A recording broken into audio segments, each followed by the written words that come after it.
perjuangan di sini aja dulu selesai? Insya Allah sampai perjuangan ini selesai. Suka telepon sama ibu? Suka alhamdulillah. Manggilnya apa? Kadang mama, kadang umi. Oh gitu. Mama, assalamualaikum. Umi. Waalaikumsalam. Waalaikumsalam warahmatullahi wabarakatuh. Assalamualaikum Bang. Waalaikumsalam warahmatullahi wabarakatuh. Gimana nak, sehat? Alhamdulillah bekhair. Alhamdulillah sehat. Alhamdulillah. Anak keberapa ini Mama? Fatwa anak pertama dari 2 bersaudara Ustaz. Saudara. Umi, anaknya hebat bisa sampai kuliah ke Yaman. Tapi perjuangannya katanya cukup berat juga ya untuk bisa memberangkatkan anak Umi ini. Betul Umi? Iya, benar. Boleh diceritakan perjuangannya seperti apa Umi? Awalnya dia memang kan dia ingin sekali bersekolah kalau nggak di Mesir di Yaman gitu. Cuman Umi sama Abah kemarin bilang gimana biayanya Bang gitu. Insya Allah nanti ada kata fatwa. Alhamdulillah fatwa dia kan ikut lomba syahril Quran ya dan alhamdulillahnya dia menjadi juara 1 tingkat kabupaten, juara 1 tingkat kota Madia, juara 1 tingkat provinsi, dan alhamdulillahnya tingkat nasional juga juara 1 dari cabang syahril Quran. Ya. Dari situlah dia mengumpulkan dana untuk belajar ke luar negeri, dan kami sebagai orang tua merasa terharu gitu kan. Ya. Jadinya kami dukung gitu, apapun keinginannya kami dukung. Kata Abah, nggak masalah. Ya. Yang penting dia mau untuk kebaikan, untuk menuntut ilmu dalam kebaikan, kami dukung. Abah Jadi- sama Umi, mohon maaf. Abah sama Umi hari-hari maisahnya apa? Apa yang dikerjakan? Kerjaannya apa? Almarhum kerja apa? Kalau Abah dulu bekerja di Jarfa. Jarfa itu sebuah perusahaan penetasan anak ayam gitu kan. Oh Abah tahu, bekerja di tahu, situ. iya betul. Iya. Kalau Umi? Konfit. Bekerja di Melati Kebersihan Pusat Pasar di Medan. Ngapa itu? Kerjaan apa?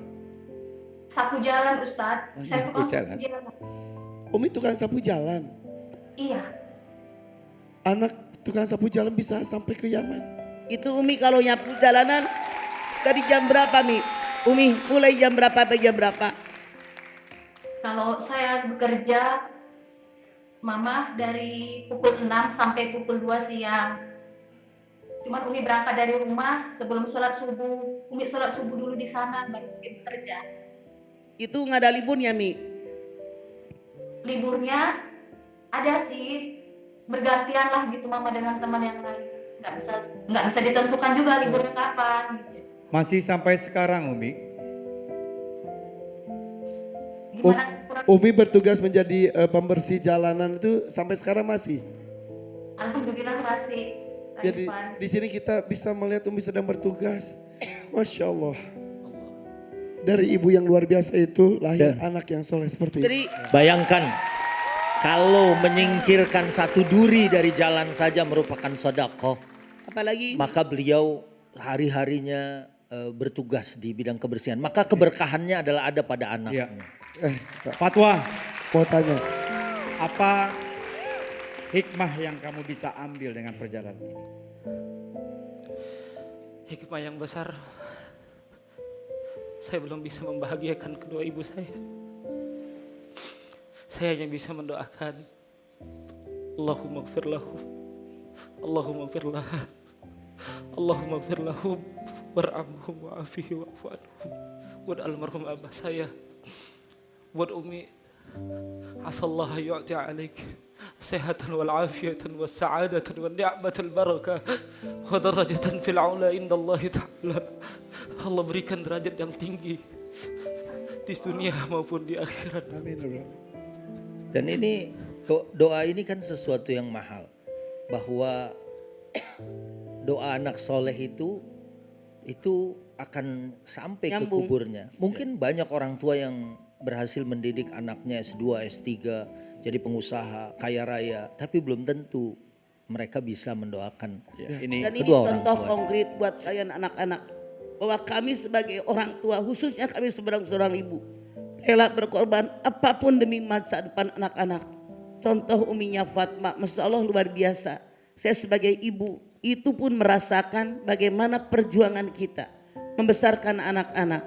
Masya Allah ini luar biasa Allah berkehendak. Bayangkan dari orang yang membersihkan jalan, anaknya sekolah di luar negeri. Betul. Ini sesuatu yang impossible kalau dipikir-pikir. Tapi terjadi. Tapi terjadi. Ini kenapa keberkahan. Karena ibunya kerja ikhlas membesarkan anak. Oke. Kemudian Fatwa juga ikhlas pengen sekolah di luar sana. Jadi Allah berikan apa yang kalian minta, insya Allah. Jadi saya minta kepada kalian anak-anak di sana, jangan kacang lupa sama kulitnya. Jangan kalian melupakan orang tua kayak si Ate tadi, songong banget itu si Ate. Acting mah. Iya, Masya Allah. Maksud saya itu kan contoh. Jadi ini Oke. Fatwa, mudah-mudahan nanti pulang dari sini. Semoga mudah-mudahan lah Allah berkehendak Fatwa Amin. jadi juara. Ya, amin. Bisa pulang ketemu mamahnya, ketemu uminya, kemudian bisa berziarah. Kalau soal doa kan di mana juga sampai doa mah. Ya insya Allah. Ya, Pak Tapi Bapak, Ivan, ya. kebetulan ini mungkin harus banget di highlight gitu ya, karena saya juga waktu lulus SMA mau kuliah, saya ketemu kalau Ustadz Fatwa di Yaman, saya ketemu dengan orang Yaman. Waktu itu dia pesan, nggak ada yang nggak mungkin. Al-muhim indaka niyah waraghbah. Yang penting kita punya niat dan usaha, keinginan untuk mencapai. Ya. Akhirnya ya sekarang adalah sudah ada pada mukaddimah Terwujud kesuksesan ya. itu. Menjaga wajah. manjada wajada insya Allah. Fatwa. Saya Kata Umi tadi cerita dari lomba satu ke lomba lain, artinya hadiah-hadiah tersebut kamu kumpulkan Iya, betul. untuk pergi ke Yaman. Benar. Cukup dari itu saja. Sebenarnya nggak cukup, Kak. Lalu apa yang lakukan untuk mencukupi itu? Jadi pernah di suatu saat itu saya diajak sama Umi ke pasar gitu. Ngapain Umi? Untuk jual cincin. Umi jual cincin emasnya. Saya bilang nggak usah Umi, udah. Kalau emang nggak bisa udah nggak usah berangkat. Udah, pergilah berangkat. Kami siap bayar apapun kami siap. Dan di jari Umi sekarang tidak ada satupun cincin. Suatu saat ketika ada rezeki, Udah. belikan cincin terindah untuk Umi kamu. Baru istri kamu nanti. Bahagiakan beliau. Sampaikan sesuatu, janji kamu akan berikan sesuatu. Umi, mungkin abang nggak bisa ngasih emas bahkan berlian.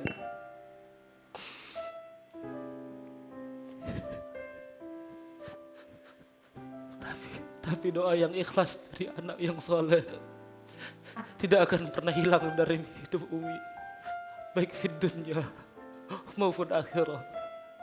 Insya Allah, Allah ganti dengan mahkota yang indah di yaumil akhir nanti. Masya Allah. Tidak hanya sekedar cincin yang kamu berikan di dunia, tapi mahkota indah di akhirat kelak. Amin. Berkumpul dengan almarhum di sana ya. Allah. Insya Allah. Tahun 2021 menjadi tahun terberat. Bukan hanya untuk Indonesia, bahkan dunia. Karena memang kita sama-sama tahu wabah dirasakan di seluruh dunia, termasuk Indonesia. Fatwa merasakan hal itu harus kehilangan ayahanda. Saudara kita, keluarga besar kita, Ustadz Solmed harus kehilangan dua-duanya dalam jeda waktu hanya 5 hari antara ayah dan ibunya. Itu juga di tahun 2021. Begitu berat apa yang dirasakan Ustadz Solmed. Kehilangan ayah, dalam waktu beberapa hari kemudian harus kehilangan ibunda tercinta.